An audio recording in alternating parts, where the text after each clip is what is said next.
Hey guys, welcome to the Call to Farms podcast. I'm your host, Tim Ing, the homesteading agent. And this is my lovely wife, Sophie. Hey friends, I'm Sophie with Sprinkle with Soil, also the homesteading lender. We're back. It is April, mid-April, in fact. Wow, things have gone by so quickly. We were doing really good on our weekly updates, and then March just really hit us like a ton of bricks. But yeah, we are finally back up and up for air. Yep. The weather was really cold, then it got hot, and it's raining now. And so many things have changed. We have so much going on, and we can't wait to give you a quick homesteading update before we get to the housing market update. It is 12:13 midnight. The night is still young. So let's go ahead and start with the update. Yeah, a couple of things. One big thing that's been taking up a lot of our time lately is, if you remember back in December 2023, Tim and I acquired 22 acres of straight pasture land with some RV spots on there. And we had dreams to do a farm to table dinners. We would start a CSA. We'd have a barn. We'd have a little tiny home village, RV park kind of thing going on. And we actually had tenants that stayed on the land for exactly a year and told us about 10 days before their lease expired that they were going off to do bigger and better things.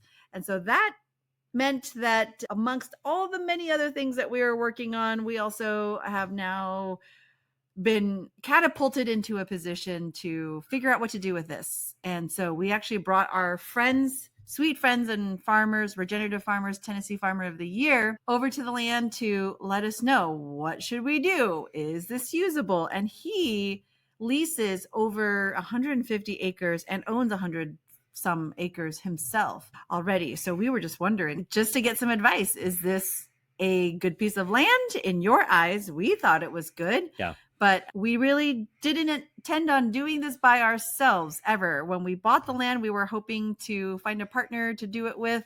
And so we thought, if this is something that would be a blessing for them, it would be a blessing for us as well, that'd be great. Otherwise, we'll hang on to it. And yeah. And if you tuned into our past podcast episodes, we interviewed Joel as well as Daniel Salatin, and they talk about what it takes to raise cattle regeneratively on property. But it's one thing to learn about it, and it's another thing to actually apply it. So when we reached out to our friends, we were relying on him based on his on-the-ground experience to come out and actually assess our land. And lo and behold, it is ideal for him. So yes, he was able to bring on some of his cattle. He is improving the infrastructure with the fencing, and it's very high tensile, hot, very hot fencing. And he brought over his cattle, and it's beautiful. But what else did we implement? Yeah, on that, I actually brought my good friend, Leah, had dialed in a friend, and she's out in the Nashville area. Yeah. She came this week, but we've been talking for a while just to figure out, like, what are some ideas? Because she is so innovative. She sees opportunity everywhere, and I do too. But sometimes there's a block when it's your own projects that you're working on, like my cookbook that I did. And I want to just insert a comment here, because we've always talked about the power of community. And when you're working on a homestead, there are so many projects that may be half done because you have to tend to the greater fire. And at this point was the land. And with our tenants leaving, we're like, you know what? We have to tend to it right now, ASAP. And Sophie called in a favor, had Ilea came, and she's awesome. She's with Mini Mint Farms.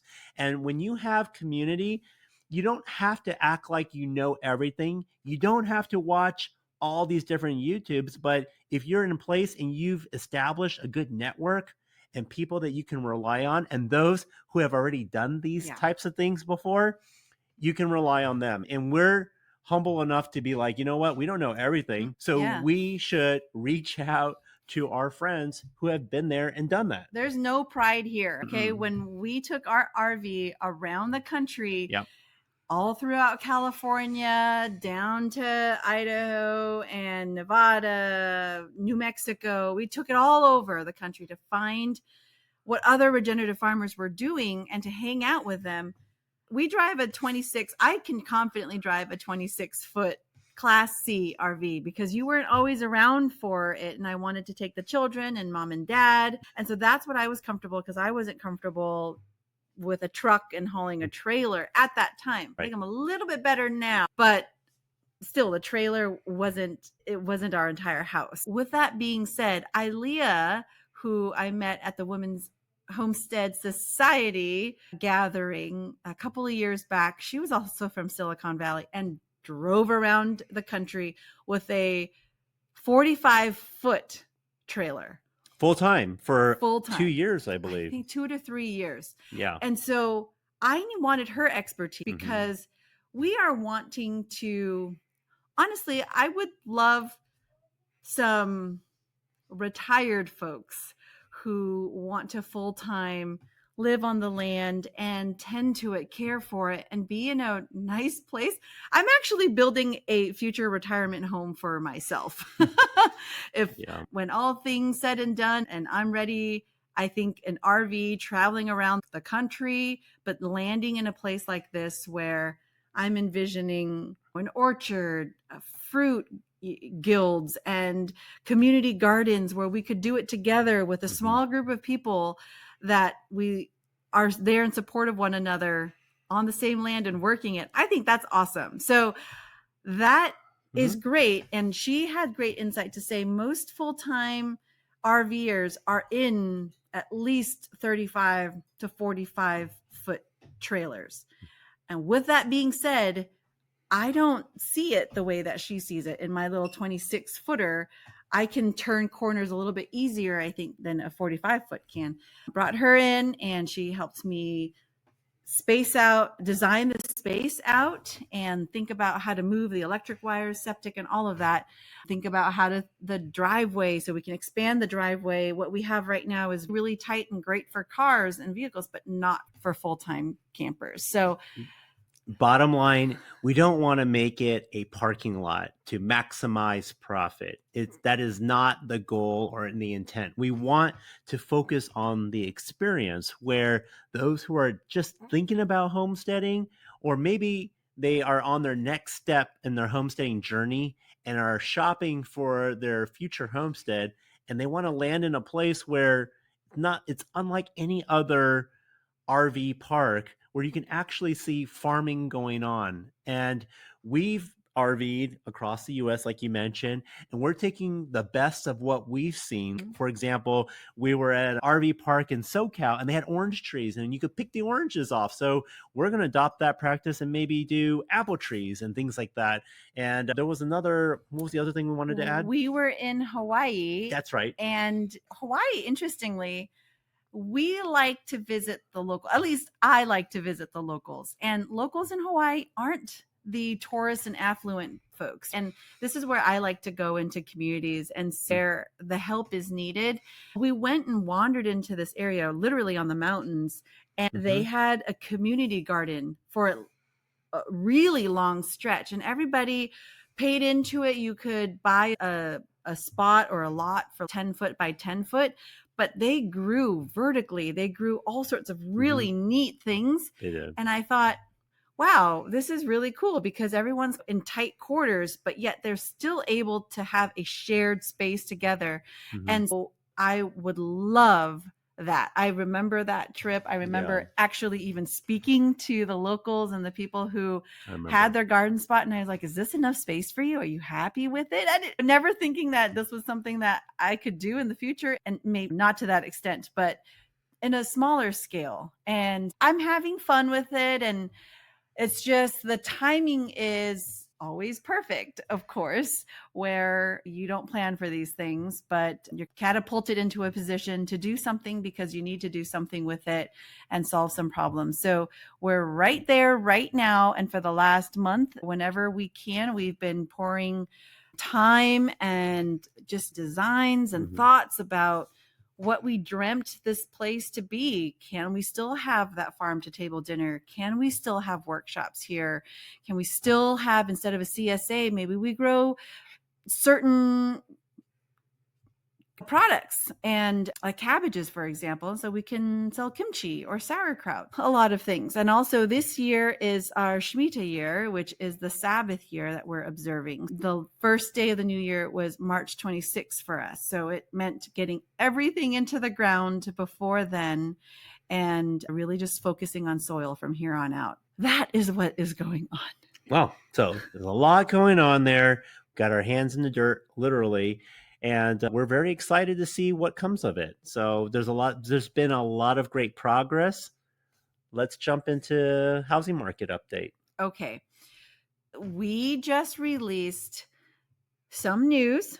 Okay. If you haven't been following, the tariffs that Trump has put in place and he threatened was going to happen took place April 2nd. And in our last podcast and market update, where you and I talked about get your house in order, literally get it in order, make sure you get the things that you need to get now. We had to do that too. On top of all of this, I don't know if we shared that my family, my mom, my dad, and my sister got into a car accident back in January with our car. So that car got totaled. So we were down a vehicle, and then your truck went down, our one old truck that we had, so 2013, and that went down, and it's been out for 3 months. So one of the things that we are practicing what we're preaching, right? We've told you about the tariffs. You've hopefully have heard about it. But coming from more than just the mortgage side, because we have our hands in a lot of different industries, we can see what's going on. And so because of the tariffs coming into play, I was trying to convince myself after 3 months of not having a truck that we didn't need one, but we could not do almost any significant farm work on the farm and on the land without your truck. Not having a truck is like not having boots. You absolutely need a truck on the farm. You actually said it's like a hammer. Yeah, it's like a hammer. It's an essential tool. Yes. So we ended up having to rent trucks throughout the last couple of weeks as we were needing to get things in place. March was a very busy month. And just seeing that and how much we needed that truck, I said, we also borrowed a pickup truck too from our good friend from John. And it's like, you can only borrow it for so long before it's like, that's his only truck. And so that's why we rent it. It's only a temporary thing when you have to ask people. And we aren't the type of people to ask for help. And either way, I think I convinced myself that we truly did need a truck. And so last week, we just we went to all the dealerships. I think I know all the dealerships between Tennessee and Virginia at this point. And I know Chevrolets, Fords, GMCs, Toyotas, between the F-150s, the 1500s, 250s, 2500, within a 500-mile radius, I can tell you what the prices should be. So we sat down and negotiated on a truck up until like past midnight. Yeah. And we brought one home. It is used. And on the radio, I heard the other day that Subaru is offering 125% of your car's Kelley Blue Book value because of the cars that are coming in with tariffs. So regardless if you're in the market to buy a car or not, all industries, as we know it, will be affected by these tariffs. And that means just prepare for higher prices. And we're seeing it with steel. That's come to an abrupt halt. And with our local steel manufacturer, we're seeing it with vehicles. If it's happening to Subaru, if Subaru's offering that deal, it's going to happen to all of the other dealerships. So the cost of vehicles are going to go up. And it's sure new vehicles, but clearly used vehicles too, because Subaru is offering 125% off of your used vehicle for a trade-in. So just think about the things that are happening. Now, if everything is reversed, and that's the other side of it, oh, it's just a threat, then great. But If it isn't, then you're at least prepared. Yeah. We are in no way advertising for Subaru. We've never owned a Subaru, nor do we endorse Subaru, but we're just using that as an example. I'm sure it's a great car. It's all-wheel drive. I don't know.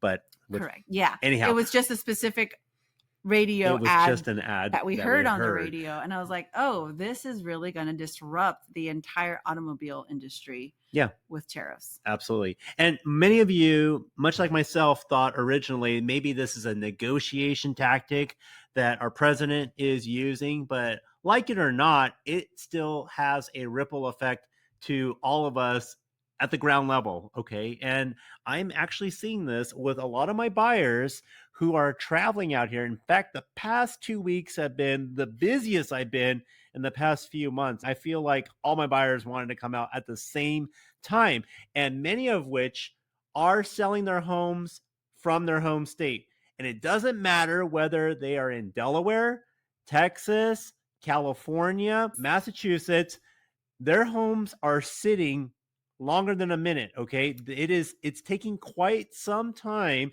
And in fact, when we are looking for homes and properties in Tennessee and we view a home, those listing agents are reaching back out to me saying their seller is motivated. So across the board, sellers who are selling their homes need to sell it. Yes, of course, but they are motivated and they are not getting many buyers looking at their homes because I would venture to guess that it's the economy and that people in general are freaking out over their 401ks that have plummeted because the stock market has taken a tank.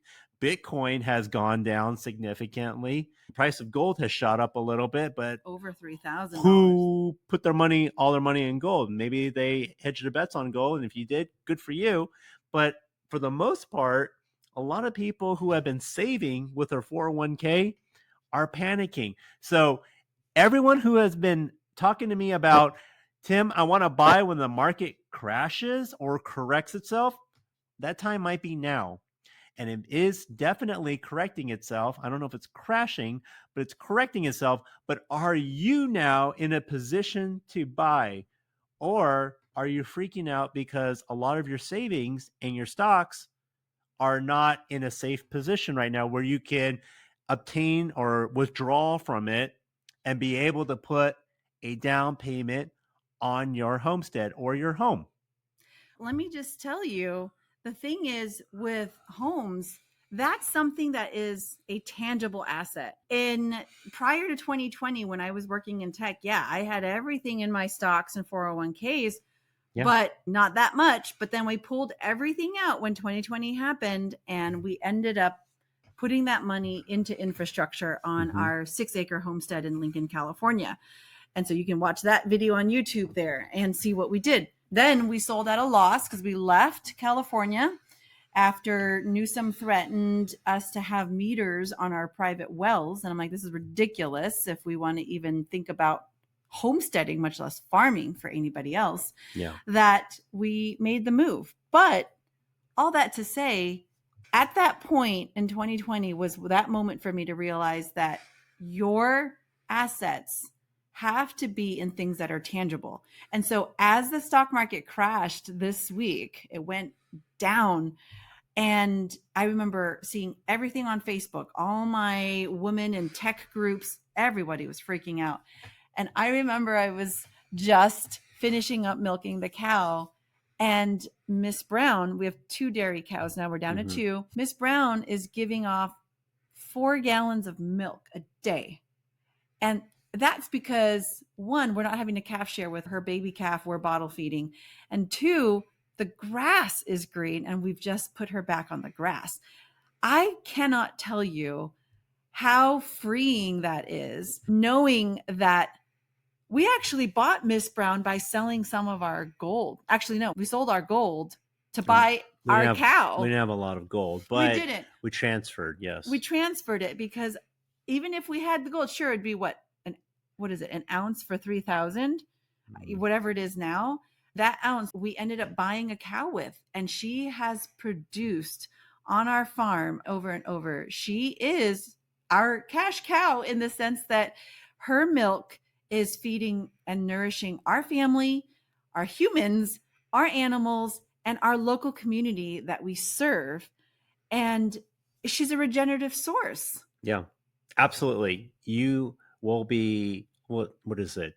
You'll have security, food security by having your own cow to produce the milk, all the dairy products, but each of her calves too, when they grow up, that's beef for you, future dairy cows for you, or if you sell, they're at least $2,000 a pop, and they're starting to go up too. Right. Oh, yeah. We'll have to talk about beef cattle and bulls too, because we were talking to our other farmer friends, and he can't get a bull that he wants that's certified the way that he's looking for under $22,000. Yeah, literally a cash cow, but it's not as easy as it sounds. There is a lot of work and sweat equity that goes into it. Just knowing that alone, he had bid in the teens of thousands, Yeah. which is pretty significant for an investment to have one bull. And to see that go up,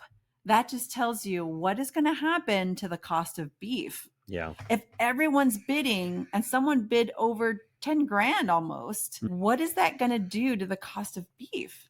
And we're in just this little small town. Yeah. So you think that the socioeconomics of where we are now versus where we were before in California, what's that going to do for you where you are at?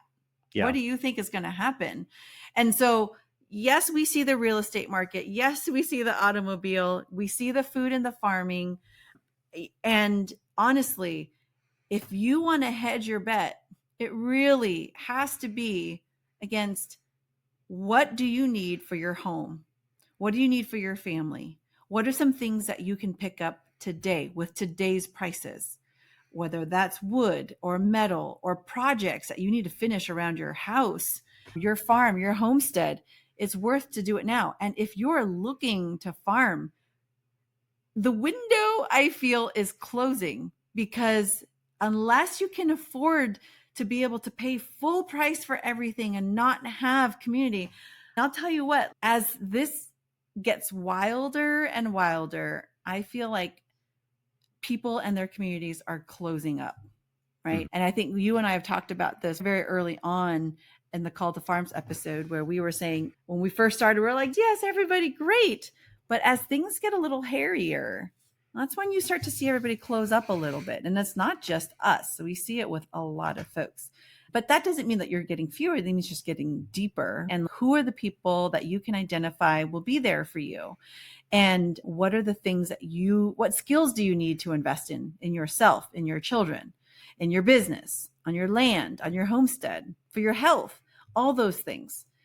Yeah, this is a very difficult subject to talk about because we don't want to create panic or anything like that. But this is something to take heed, because I truly believe that ship has sailed if you are still thinking that you can purchase land and tend to it in the next few years, or you want to buy a bug out spot for when the time comes. The time is almost here, and you should already be working that land and building relationships and networking with your local community. So if you're not doing that yet, you're behind the power curve, which is why I'm mentioning that all my clients who are coming out now, they have their house on the market already for the past 2 weeks back where they came from, because they already hear that voice, that sense of urgency that they should have done that years ago. And now is the time. Now might be a little bit late, but at least now, better now than never. And you need to act. We have 2 sets of clients that we closed last week. Yeah. One from California. Yep. That is literally still there and not yet retiring, but buying out here in East Tennessee. We have another couple. We have another couple in Florida, and they were here for what, couple of days, 2-3 days, Yeah. like us when we were scouting, and they have their house on the market as well. And they're not retired yet till the end of the year, but they're already in contract. So the thing is, they're making really smart moves. And they came to us saying, yeah, we're not sure we're ready. But then they saw that all the houses that they had on the list for you to show them, you really just basically tended to them because half of the houses by the time they got out here were already under contract. Yeah. Even homes that had been sitting for months. They're getting snatched up. And that is not to say, so the common question that I receive is, Tim, can I still make an offer on the home contingent on the sale of my home? The answer is yes. Right now, you can. There is a window of time right now where sellers will be working, especially in Tennessee, will be working with buyers who have their home active on the market. So yes, you can definitely do that. Put an offer in.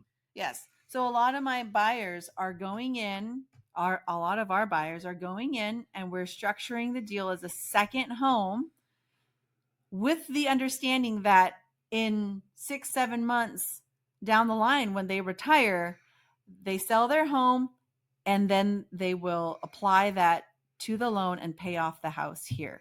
So that's the strategy that I'm having to employ. And it's very interesting that it's happening more often than not now. Like, people are buying ahead of time. Whereas we were working with clients who are like, yeah, we're ready now. Or if we worked with you or you reached out to us like 3 months ago, that's great. We're just chatting until you're like, okay, now I'm out here and I'm ready to buy. It's not so much. Yes, we do have those, but we also have folks that are like, I'm going to come up there. I'm buying now because I know that in 6 months I'm moving. It's a different demographic or mentality of people who are like, I'm here, I'm ready, I put my house on the market. We have those, but we also have those that are like, I'm not in a position to move yet, but I'm in a position now to buy something because I know that in 6-7 months it's going to get hairier. It's such a big difference from last month. Last month, I had buyers who were a little more pickier and more particular. I want this, I want that. It is a buyer's market. I can get what I want. I have time. I'm going to wait to April. It's, oh my gosh, let me just land here. I know that I want to be here. My soul is calling me to be here. I don't even want to go back. My kids don't want to go back to where we were from. We'll just find a place to land, maybe as a stepping stone, so that we can get acclimated, get to learn more about the community, and then find our next place from there. And that's exactly what the model we adopted. And that works. Absolutely. But we had to just come on tonight because we're seeing such a rapid change, a flip from what we saw just last month till today. And a lot of it is the economy. I really think so. I think so. April 2nd was about 2 weeks ago. And that's when everybody started freaking out and getting their homes on the market and getting back into position. So that's when we know things are happening, because we don't always stay on top of the news. In fact, I don't really watch the news, but I stay on top of like where rates are, which direction they're going. And I'll tell you what, we're not going to see probably 6% rates for a while. As the feds were making their announcements, it would dip for a little bit and jump right back up. In fact, every time the feds announced that they were going to make some rate cut, rates went up. Just so you know, you cannot outsave this market. It is nearly impossible to. And so I've said it before and I'll say it again. You marry the house and you date the rate. If you have to get a loan, use it to your advantage. Even if you don't have to. We have some cash buyers that we're like, whoa, we have 300,000. Great. But you also want to do this, that, and farm, and you want to build a stanchion, you want to build a barn. Like, that's going to take actual cash. So maybe you finance over a 30-year amortized loan the cost of some of the home, but save and retain your cash, because cash is king, to build what you need to build. Cash is king overall. If you have the cash and you want to purchase a home right now, you can probably get a really good deal. If you want to wait it out and you have cash, that might be a viable option. But if you're relying on a loan to purchase your next home, you better be seriously looking right now. We wanted to give you just an update as to what you should be thinking. So if you've been on the fence about whether or not to homestead and when to do it, this needs to be your sign. Yes.